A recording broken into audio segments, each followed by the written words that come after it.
Dear friends, we gather this afternoon to remember and to celebrate the life of one who filled our world with her love, her goodness, her extraordinary spirit, and outstanding example. In humility and gratitude, we turn to the wisdom of our tradition for comfort, for guidance, and for understanding. Throughout the centuries, whenever our people felt lost, confused, grief-stricken, they would say, Esa einai el heharim, I lift up my eyes to the mountains. What is the source of my help? My help comes from Adonai, maker of heaven and of earth. Esa einai el heharim, me'ayin, me'ayin, Yavo Ezri. Esa einai el heharim, me'ayin, me'ayin, Yavo Ezri. Ezri me'im Adonai osei shamayim va'aretz. Ezri me'im Adonai osei shamayim va'aretz. Esa einai el heharim, me'ayin, me'ayin, Yavo Ezri. Esa einai el heharim, me'ayin, me'ayin, Yavo Ezri. Adonai, what are we that you have regard for us? What are we that you are mindful of us? We are like a breath. Our days are as a passing shadow. We come and go like grass which in the morning shoots up renewed, and in the evening fades and withers. You cause us to turn to dust, saying, Return, O mortal creatures. Would that we were wise, that we understood whither we are going, for when we die, we carry nothing away. Our glory does not accompany us. Mark the wholehearted, and behold the upright. They shall have peace. For those of you for whom the 23rd Psalm is familiar, I invite you to join with me in its recitation. The Lord is my shepherd, I shall not want. He maketh me to lie down in green pastures. He leadeth me beside the still waters. He restoreth my soul. He guideth me in straight paths for his name's sake. Yea, though I walk through the valley of the shadow of death, I will fear no evil, for thou art with me. Thy rod and thy staff, they comfort me. Thou preparest a table before me in the presence of mine enemies. Thou hast anointed my head with oil. My cup runneth over. Surely goodness and mercy shall follow me all the days of my life, and I shall dwell in the house of the Lord forever. We understand that going forward into the future, in the rising of the sun and in its going down, we will remember Arlene. In the blowing of the wind and in the chill of winter, we will remember her. in the opening of buds and in the rebirth of spring, in the rustling of leaves and in the beauty of autumn. Join with me. We will remember her. In the beginning of the year and when it ends, when we are weary and in need of strength, we will remember her. When we are lost and sick at heart, when we have joys we yearn to share, we will remember her. So long as we live, she too shall live, for she is now a part of us as we remember her. When I die, remember me with a smile and laughter. If thoughts of me provoke no love, only sadness and tears, I ask that I be soon forgotten. Give what's left of me away to children and old ones who wait to die. And if you must cry, cry for your brother or sister who walks in grief beside you. And when you need me, put your arms around anyone and give them what you need to give to me. You can love me most by letting love live within the circle of your arms, embracing the frightened ones. Love doesn't die. People do. So when all that's left of me is love, give me away.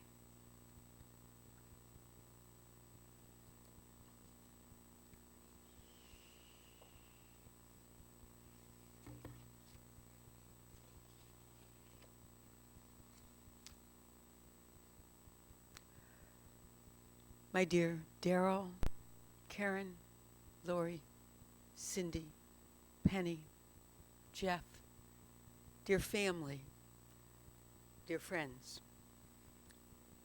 This day is one of confusion and resistance.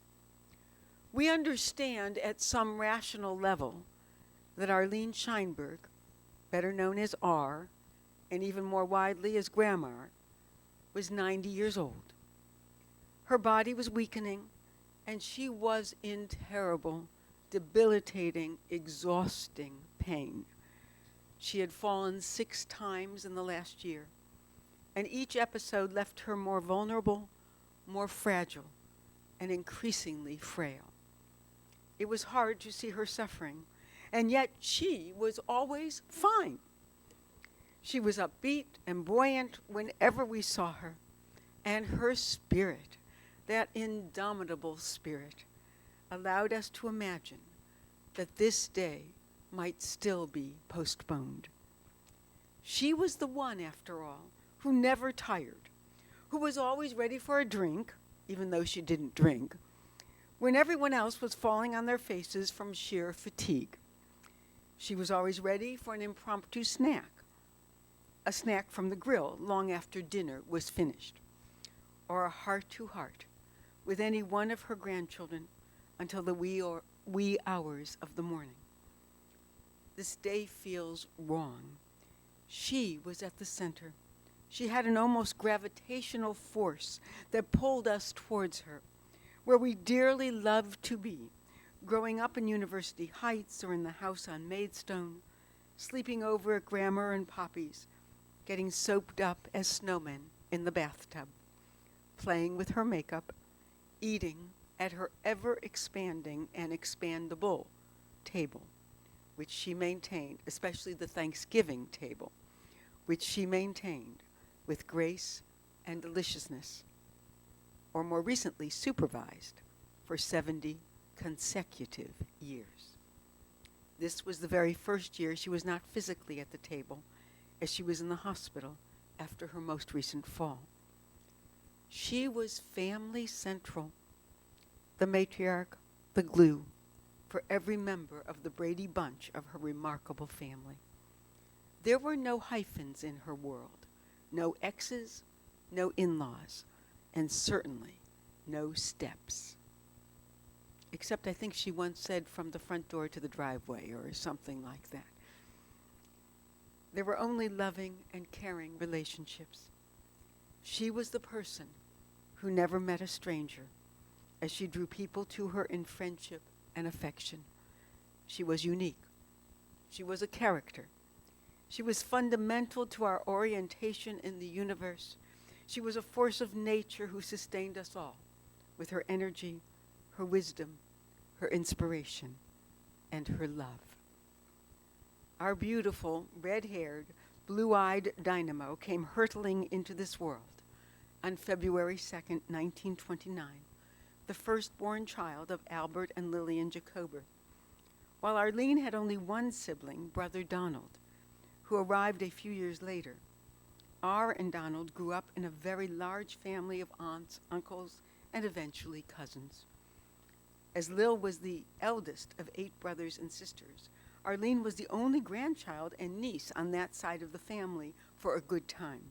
She was doted upon by her aunts and uncles to the extent that one of her aunts ironed her hair ribbons.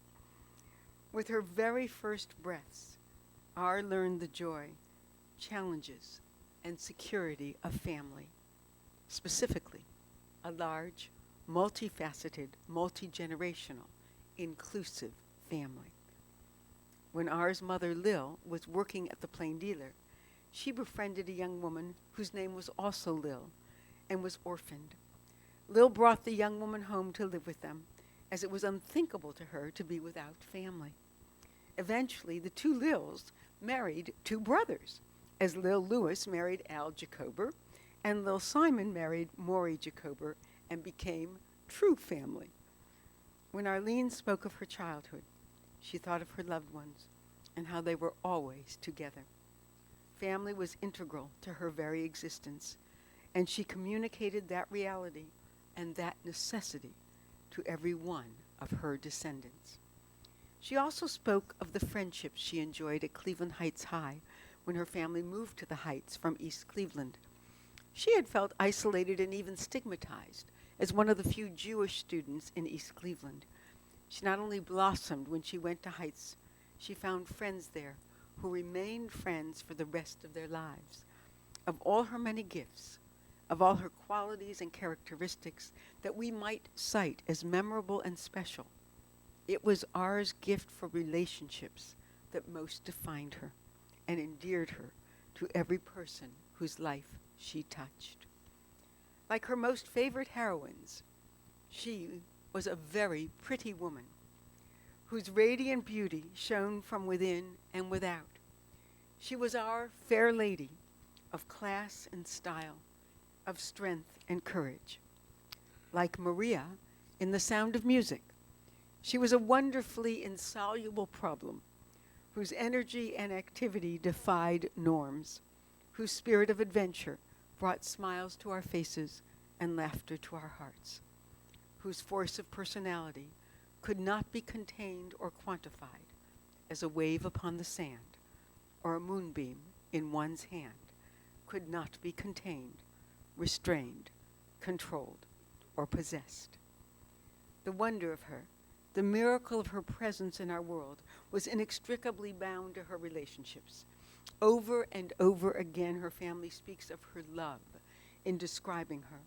She was unfailingly warm, caring, compassionate, supportive, kind, loving. It was out of this love that she and Richard Burke welcomed the 3 treasures of their life together, Daryl, Karen, and Lori. In typical 1950s fashion, Arlene stopped working for the regional motion picture industry when her pregnancy with Daryl started to show. She always had a soft spot for performing in theater, musicals, the movies, and entertainment. At the age of 5, she won $5 for playing the accordion on the amateur radio hour. In recent years, she might call Karen with a message. All About Eve, 8 o'clock, TCM. Click. I have to believe that it is no accident that son Daryl and at least 2 grandchildren are musicians. When Arlene left her work in show business, she became an avid volunteer as she participated in every PTA of every school attended by her children and served as president of the Beechwood Middle School PTA. She also became the buyer for the Menorah Park gift shop, a position that was ideally suited to her love of shopping and her flair for retail on sale retail. She took great pride in the gift shop as she spent hours finding, displaying, and selling just the right items. She loved to have her grandchildren with her, helping her and meeting the community there. For Arlene, the combination of shopping and her loved ones was guaranteed to put her in a happy place. One of the great advantages of marrying Richard Scheinberg and acquiring another whole family was that it increased the number of people with whom she could shop. She was especially grateful for Penny, who enjoyed shopping, not like Karen and Laurie, who, in a classic case of reaction formation, had no interest in it whatsoever. And no one will ever forget the night when they closed the gates of the Beechwood Mall, and Penny, Eileen, Karen, and Grammer had to find a security guard to let them out. She was a world-class shopper. But whatever she did well, with all her heart and soul, and she did everything in a hurry. It was as if she felt compelled to squeeze every bit of living out of every single moment. She loved to golf and was the best-dressed golfer on the course, whether at Lake Forest or at Oakwood. Her children and then grandchildren have fond memories of summers at the pool and gathering for dinner after. She was a passionate Maj player who played twice a week until just about a year ago. She would put out a spread of tuna fish, egg salad, cottage cheese, and muffins whenever she hosted. And Richard had to tiptoe upstairs if they were still playing when he returned home from work. She was a voracious reader, loved musicals and movies, did crossword puzzles with David, and jumble with anyone who would join her. She watched all sports but loved baseball and playing Desert Song by Sigmund Romberg on the piano. She and Richard attended every graduation, performance, sports event, celebration, and special occasion in the lives of their many grandchildren. It was the most natural thing in the world for R, or Red, as Richard called her, to welcome more family into her life when she married Richard and embraced Cindy, Penny, and Jeff as her children, just as Richard loved Daryl, Karen, and Laurie. They were both delighted to welcome their children's spouses and partners, as Cindy, Marty, Mark Bloom, Alan, Mark Barron, and Eileen Gallagher came into the family. I think there were originally 12 grandchildren that they shared. David, Michael, this is dangerous, I recognize, Jamie, Marissa, Evan, Bryn, Jason, Noah, Lauren, Seth, Casey, and Alyssa. Who'd I leave out? I'm okay. Oh, thank you. They also had the privilege of being present at several grandchildren's weddings. As David married Maggie, Michael found Ashley, Jamie married Mike, Marissa found her children's father and Bobby, and Lauren married Dan. Richard knew many of the great-grandchildren, but the family has continued to grow, with Calais, Parker, Tyler, Santina, Isabella, Luca, Maylee, Mackenzie, Mason, Leora, Naomi, and at least 2 more on the way. I'm still okay? Thank you. Arlene, and frequently her table, were always at the center of activity for 3 generations who loved to be near her, and their friends, for whom she was always and ever grammar. She was a terrific cook and baker who shared her talent and her dumpling expertise with Laurie's Mark. The family loved her tomato soup, her salmon patties, chopped liver, and chocolate chip cookies. They relished her relish tray, her willingness to watch MASH when Jeff came into the family, her Sunday morning best eggs and chocolate shakes, her grilled cheese sandwiches and homemade waffles. Whenever Casey and Alyssa appeared, she made them tuna fish, crackers, and cream cheese, and they inherited her 1999 Mercury Sable, which, until she had to give it up, she drove as fast as she moved. She received the inevitable speeding ticket on the same day Daryl received one. But she returned home in a happy mood. It seems the police officer told her, "I just gave your brother a ticket." That made her day and entered the annals of family lore. She was fun, funny, and always on the go. A short dynamo who never said a negative word about anyone and who was impossible not to like. She affectionately called Jeff Babela. She was Alyssa's bestie. She created rituals they all relied upon, such as the making of eggnog for Jason and Noah, which Jason brought to her at Ahuja. She could not figure out how to properly open a box of cookies or crackers, and thus had stale food on her shelves, as those boxes were never sealed up again. All of the grandchildren counted on going out for lunch with Poppy and Grammar during school breaks. Evan and Bryn share that memory with all of their cousins.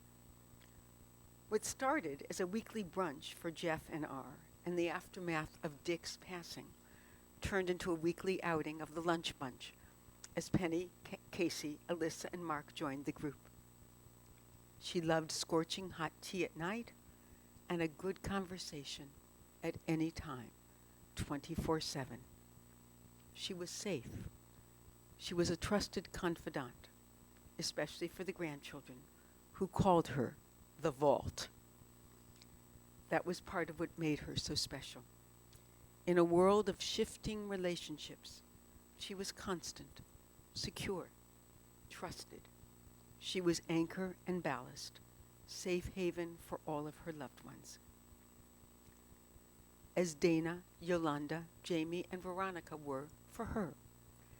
There is no question that she was able to live as long as she did with such pain because of their supreme care and loving attention, and that of Karen and of Lori. Karen is the captain of the team. Lori is first mate, who were there for her in every possible way. And I call on Karen at this moment to share with us some thoughts.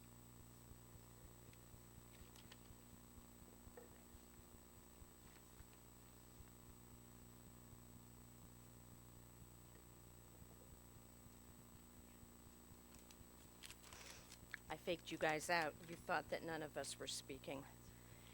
And we're really not. These are not remembrances. Mom felt very strongly about family members coming up and talking about her and her life, which is why we turned this over to Cantor Sager. So this is not remembrances, but they're thank yous. And first of all, I just want to thank all of you for coming, for being here, for being Mom's support over the years, as well as our support over the years. So thank you to all of you who came. I also just want to take a minute and thank all of my siblings. Some of this has been mentioned, but I need to reiterate. Daryl, all those very long phone calls, which only you can have with people, whether they're listening or not. But thank you for connecting with Mom all the time. Cindy Miller, our source of everything medical. Your love and support and knowledge has gotten us through so much. It's been mentioned, but it has to be reiterated, that Penny, Mom's very favorite shopper. She could take Penny shopping. Penny didn't complain like Lori and I did. We didn't huff and puff. We didn't roll our eyes. That Penny.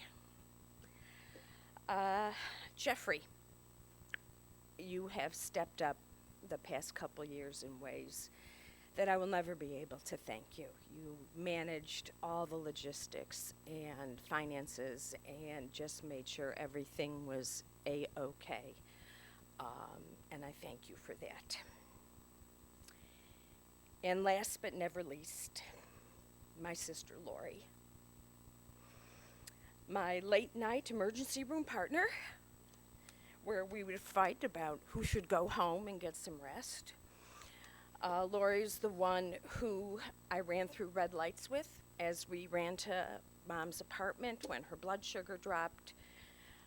And she's the one I vented to with every call beginning with, "She's making me crazy." So I thank all of you, but Lori, I could not have done this without you. Thank you all.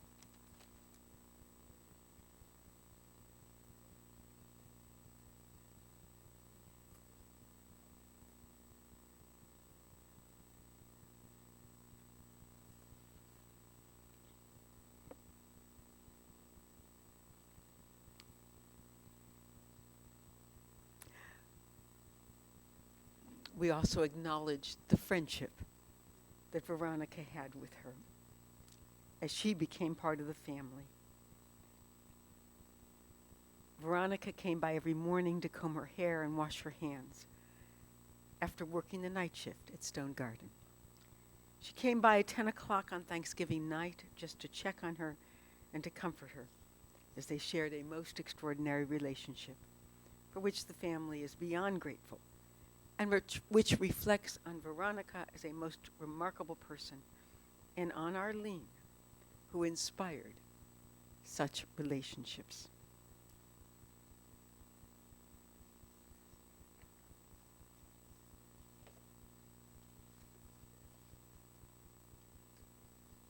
As she had with the love of her life. They met at the Pewter Mug, where she was with friends and he came over to chat. Their children already knew each other from camp and school, so that when Mr. Scheinberg came to pick up Arlene for a date, Lori greeted him at the door as Punham Face. And that set the tone of acceptance, inclusiveness, and a seamless melding of two families that characterized their 36 years of marriage. He adored her. And even with all the kids and then all the grandkids, her life revolved around him. Theirs was a true love story that has inspired two generations of their descendants. Theirs was a relationship to which all who knew them aspired. They so clearly respected, admired, appreciated, and honored each other. They could drive each other crazy, but cared for each other with infinite tenderness and love. He was opinionated and always right. He could be obsessive, and Arlene started charging him for his foul language. But whenever they had plans to be with their many friends, Dick would always say he would rather be with Arlene, just the two of them. The house on Maidstone was a reflection of their absolute devotion to each other. They both loved that house and all of the wonderful things that happened there. It was where Daryl, Karen, Lori, and then Jeff grew up, and then where all of the grandchildren slept over, had pajama parties, ate pizza pie, and celebrated all of the holidays. Arlene was a proud confirmand of Park Synagogue and a devoted member of Fairmont Temple, where she was in attendance this year for the High Holy Days. The Jewish holidays were always observed with groups of family. But the biggest of all was Thanksgiving. Everyone came to Arlene and Dick's for Thanksgiving. Somehow there was always room for every friend and relative who attended, and for all of the delicious dishes that Arlene prepared or that were brought to share. The highlight of the evening was Poppy's toast, in which he would review the year just past, welcome any new members of the family, acknowledge important milestone events, such as a bar or bat mitzvah, and without fail, he always cried in Thanksgiving, as we do today. She told us not to let her have spots on her shirt, and to be sure her hair was red.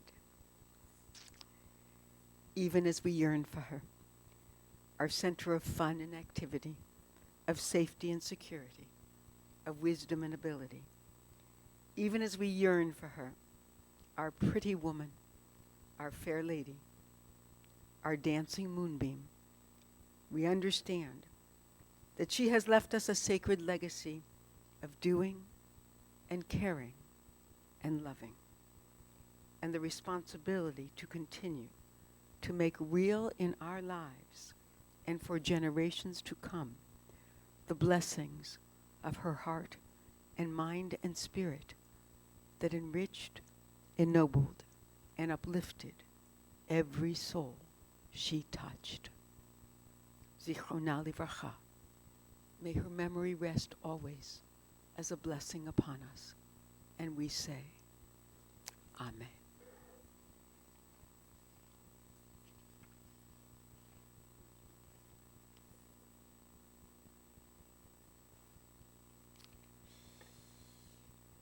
O God, you give us loved ones and make them the strength of our life, the light of our eyes.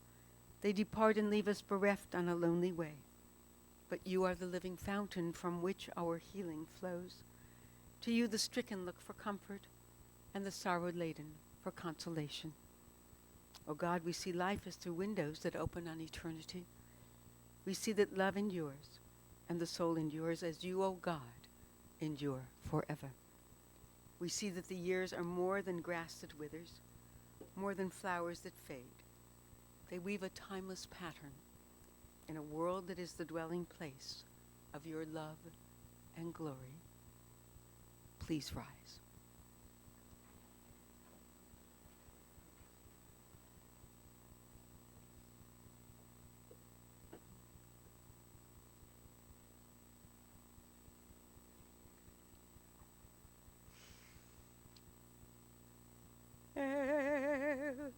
מלא רחמים, שוכן במרומים,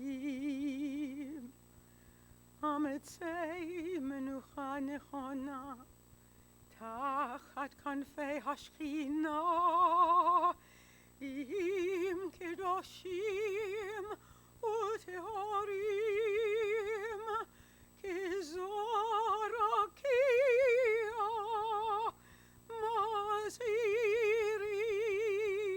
מזהירים את נשמת חנה רחל בת אברהם ולאה שהלכה לעולמה.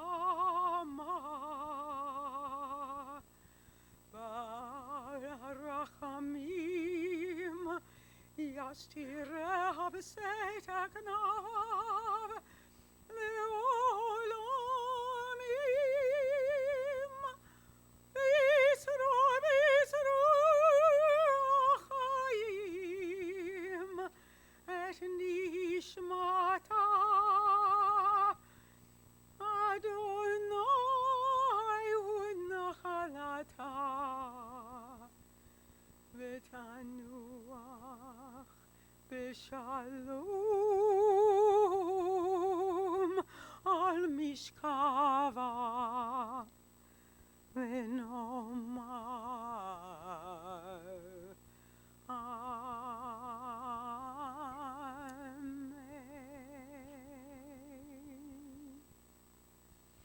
Compassionate God, eternal Spirit of the universe, grant perfect rest in your sheltering presence to Arlene Scheinberg, who has entered eternity. O God of mercy, let her find refuge in your eternal presence, and let her soul be bound up in the bond of everlasting life. God is her inheritance. May she rest in peace. And let us say, Amen.